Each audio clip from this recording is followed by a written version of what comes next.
Selamat pagi. Semoga kedamaian Tuhan menyertai Anda dan keluarga Anda. Sebelum kita berdoa, saya mengajak Anda untuk menarik napas dalam-dalam, menenangkan hati, dan meluangkan waktu khusus untuk merenungkan bersama firman Tuhan. Dari sinilah kita memperkuat iman dan mengarahkan perjalanan kita. Hari ini meditasi kita adalah tentang Yosua pasal 24 ayat 15, di mana kita membaca, "Oleh karena itu, takutlah akan Tuhan dan beribadahlah kepadanya dengan tulus dan setia. Singkirkanlah allah-allah yang disembah oleh nenek moyangmu di seberang sungai Nil dan di Mesir, dan beribadahlah kepada Tuhan. Tetapi jika beribadah kepada Tuhan terasa kurang bagimu, pilihlah pada hari ini kepada siapa kamu akan beribadah, entah kepada allah-allah yang disembah oleh nenek moyangmu atau kepada allah-allah orang Amori, yang negerinya kamu diami ini. Tetapi aku dan seisi rumahku, kami akan beribadah kepada Tuhan." Ayat ini adalah panggilan sejati untuk mengambil keputusan. Yosua, dengan keberanian dan kejelasan, menampilkan dirinya di hadapan umat tanpa keraguan. Ia tidak menyisakan ruang untuk keraguan atau kenyamanan. Pilihannya telah dibuat. Ia tidak mendasarkan keputusannya pada perasaan sesaat, tetapi pada iman yang teguh, yang dibangun di atas segala sesuatu yang telah Tuhan lakukan baginya dan bagi umat. Itu adalah pernyataan kesetiaan yang bergema hingga hari ini. Jadi, saya bertanya kepada Anda, apa pilihan Anda sehari-hari? Siapa yang mengatur rumah Anda, sikap Anda, hati Anda? Sekarang setelah kita merenungkan pesan yang penuh kuasa ini, marilah kita bersama-sama, dengan iman dan rasa hormat, memanjatkan doa yang menguduskan rumah kita bagi Tuhan. Yosua melihat dengan mata kepalanya sendiri kuasa Allah. Ia menyeberangi Laut Merah di tanah kering. Ia mencicipi mana yang dikirim dari surga di padang gurun. Dan ketika banyak orang takut memasuki tanah perjanjian, ia tetap teguh, percaya kepada Tuhan. Yosua tidak hanya mengenal Allah melalui desas-desus, ia mengenalnya dengan berjalan bersamanya, menaatinya, dan percaya kepadanya. Sekarang, di akhir hidupnya yang penuh kesetiaan, ia menegaskan, hanya Tuhan yang layak disembah. Tidak ada lagi berhala yang tersembunyi di sudut-sudut rumah. Tidak ada lagi kebingungan atau keraguan-raguan. Setiap bagian rumah, setiap ruangan, setiap keputusan, setiap hati, adalah milik Tuhan.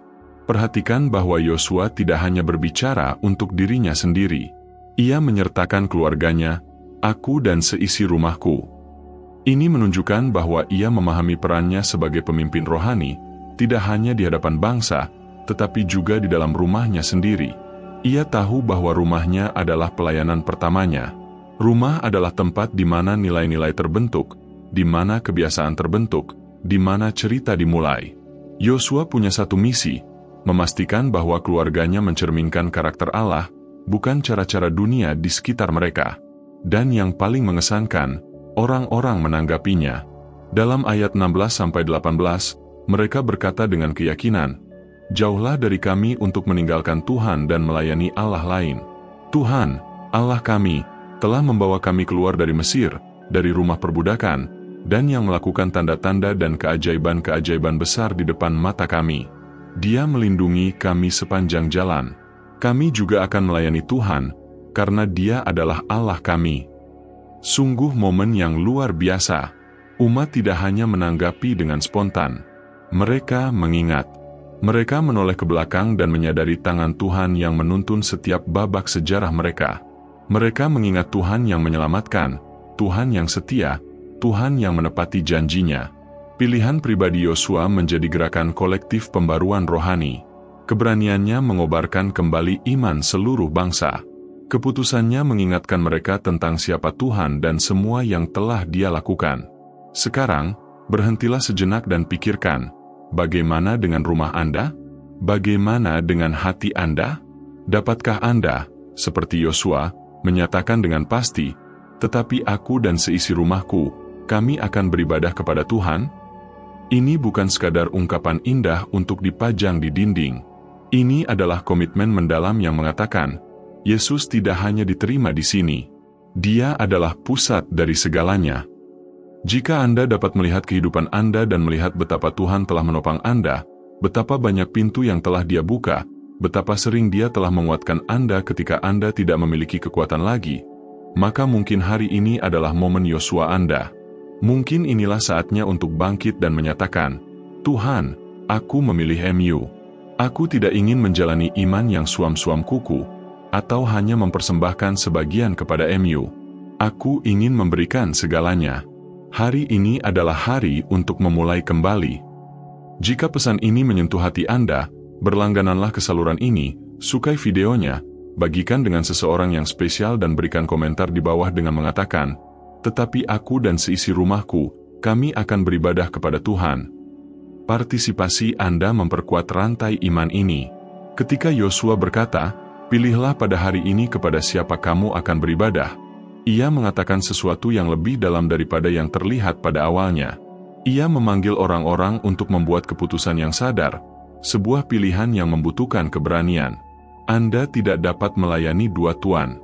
Anda tidak dapat berjalan dengan Tuhan sementara hati Anda terbagi antara Dia dan berhala-berhala dunia. Pada zaman Yosua, berhala bisa berupa patung, dewa asing, kepercayaan pagan yang diwarisi dari Mesir atau orang Amori. Saat ini, berhala telah mengambil bentuk lain: uang, ketenaran, kesenangan sesaat, kesia-siaan, gangguan yang menjauhkan kita dari doa, dari membaca firman, dari ibadah keluarga. Apapun yang mencuri tempat Tuhan di tahta hati kita, meskipun tampaknya tidak berbahaya, menjadi berhala yang terselubung. Itulah sebabnya Yosua begitu tegas, buanglah dewa-dewa yang disembah nenek moyangmu. Dengan kata lain, bersihkan tanah rohani rumahmu. Jangan biarkan akar lama, kebiasaan tersembunyi, atau kompromi kecil tumbuh dalam diam. Melayani Tuhan membutuhkan pembersihan, penyerahan diri, dan penyangkalan. Namun, hal itu juga mendatangkan kebebasan, kedamaian, dan arah baru. Renungkan, suara-suara apa yang memengaruhi suasana di rumah Anda? Musik apa yang diputar di kamar Anda? Kata-kata apa yang diucapkan di meja makan? Teladan apa yang diikuti anak-anak Anda? Melayani Tuhan bukan sekadar mengucapkan "Amin" di gereja. Melayani Tuhan berarti menjalani iman dalam kehidupan sehari-hari, dalam cara kita memperlakukan satu sama lain, dalam apa yang kita pilih untuk dilihat, didengar, dikonsumsi, dan dirayakan. Yosua memahami bahwa agar rumahnya menjadi milik Tuhan, ia sendiri harus menjadi yang pertama berserah diri. Pemimpin rohani tidak memaksakan diri dengan kekerasan, tetapi memberi inspirasi melalui teladan. Dan inilah yang Tuhan inginkan dari kita, rumah tempat orang tua berdoa, tempat anak-anak belajar mencari Tuhan sejak usia dini, tempat masalah dihadapi dengan berlutut, dan bukan hanya dengan berteriak atau berdebat. Dan ketika rumah menjadi altar, pertempuran dimenangkan. Karena Tuhan tinggal di tempat Ia dihormati. Ia memberkati di tempat Ia disambut. Dan Ia mengubah di mana ada ruang bagi rohnya untuk bertindak. Anda mungkin mendengar ini dan berpikir, tetapi di rumah saya satu-satunya yang percaya. Saya satu-satunya yang berdoa. Yang lain tidak peduli. Jangan berkecil hati. Yosua juga harus mengambil sikap di tengah kerumunan yang menggoda dewa-dewa lain. Keputusannya pada awalnya merupakan keputusan yang diambilnya sendiri. Namun, itu sudah cukup untuk memulai sebuah gerakan. Anda adalah terang dimanapun Anda berada. Dan terang tidak perlu berada di tengah-tengah mayoritas untuk bersinar. Cahaya hanya perlu menyala. Tuhan dapat menggunakan kesetiaan Anda untuk menyentuh hati orang-orang di sekitar Anda. Tetaplah kuat. Berdoalah untuk keluarga Anda. Berserulah untuk rumah Anda. Nyatakan janji-janji atas ruang tamu Anda, kamar tidur Anda, rumah Anda. Tuhan menghormati mereka yang menghormatinya. Dan ingatlah, Yosua tidak menunggu semua orang siap. Ia berkata, bagiku dan seisi rumahku. Dengan kata lain, ia mengambil tanggung jawab, meskipun yang lain masih dalam proses. Ia tidak menunggu semua orang setuju. Ia memimpin dengan iman. Dan itulah sikap yang dicari Tuhan, pria dan wanita yang akan berdiri dengan otoritas rohani dan berkata, di sini, di rumahku, Yesus adalah Raja. Mungkin hari ini adalah saatnya bagi Anda untuk melihat kembali sejarah Anda, seperti yang dilakukan orang Israel, dan mengingat semua yang telah Tuhan lakukan. Ingatlah bagaimana Dia menopang Anda ketika tidak ada orang lain yang mau mengulurkan tangan. Bagaimana Dia menjaga keluarga Anda di masa-masa sulit. Bagaimana Dia memberi Anda kedamaian bahkan ketika semuanya berantakan di luar. Kenangan ini akan menyalakan kembali iman Anda dan memperbarui komitmen Anda terhadap surga. Sekarang, bagaimana jika kita melakukan seperti Yosua? Jangan menunggu lebih lama lagi. Jangan menunda komitmen Anda. Jangan menunggu semua orang setuju. Pilihlah hari ini. Jadikan rumah Anda tempat yang kudus, tempat kehadiran Tuhan bukan sekadar pengunjung, tetapi penghuni. Tempat iman tidak hanya diucapkan, tetapi dihayati. Jika Anda percaya pada firman ini dan ingin melihat rumah Anda diubah, tulislah di kolom komentar, "Rumahku adalah milik Tuhan." Bagikan doa ini dengan seseorang yang Anda kasihi. Semoga Tuhan memberkati rumah Anda dengan penuh kuasa. Ada kebenaran kuat yang perlu kita pahami. Ketika kita menempatkan Tuhan di pusat rumah kita, semua hal lain akan mulai berjalan sebagaimana mestinya. Ini bukan berarti tidak ada masalah, tetapi ada tujuan. Bukan berarti badai akan berhenti datang, tetapi rumah akan dibangun di atas batu, seperti yang Yesus katakan dalam Injil. Perbedaan antara rumah yang runtuh dan rumah yang berdiri bukanlah kekuatan hujan, tetapi fondasi tempat rumah itu dibangun. Dan apakah dasar dari semua ini? Firman Tuhan, doa, kasih yang mengampuni, dialog yang membangun, penyangkalan yang menyatukan. Roh Kudus bekerja di setiap sudut rumah, dalam setiap keputusan yang dibuat pasangan, dalam setiap sikap yang diambil anak-anak. Yosua mengetahui hal ini. Itulah sebabnya ia tidak berkata, "Aku akan berusaha melayani Tuhan." Ia menyatakan dengan keyakinan, "Bagiku dan seisi rumahku, kami akan melayani." Itu adalah sebuah ketetapan, sebuah perjanjian, sebuah tanda yang kekal. Mungkin Anda tumbuh dalam keluarga yang berantakan, penuh dengan teriakan, kehilangan, dan rasa sakit yang tak kunjung sembuh. Mungkin Anda membawa trauma, kenangan akan lingkungan yang lebih menyakitkan daripada melindungi. Namun, dengarkan baik-baik, Anda tidak perlu mengulang siklus itu. Di dalam Kristus, setiap kutukan turun-temurun dipatahkan. Setiap pola yang beracun dapat diputus. Anda dipanggil untuk memulai warisan baru. Ya, warisan baru. Generasi yang benar-benar mencintai Tuhan. Keluarga yang penuh rasa hormat, kebenaran, penyerahan diri, dan iman. Rumah yang Alkitabnya tidak berdebu, tetapi terbuka di tengah ruangan. Anak-anak tumbuh dengan mengetahui bahwa mereka dapat mempercayai orang tua mereka, bukan karena takut, tetapi karena kasih. Tetangga memperhatikan sesuatu yang berbeda, karena ada terang, ada kasih karunia, ada kehadiran. Namun, ini memerlukan keputusan. Memilih siapa yang akan dilayani bukanlah hal yang emosional, melainkan hal yang rohani. Ini bukan tentang perasaan, tetapi tentang ketaatan. Ini tentang bertindak dalam iman bahkan ketika segala sesuatu di sekitar Anda mengatakan sebaliknya. Yosua dikelilingi oleh orang-orang yang bimbang.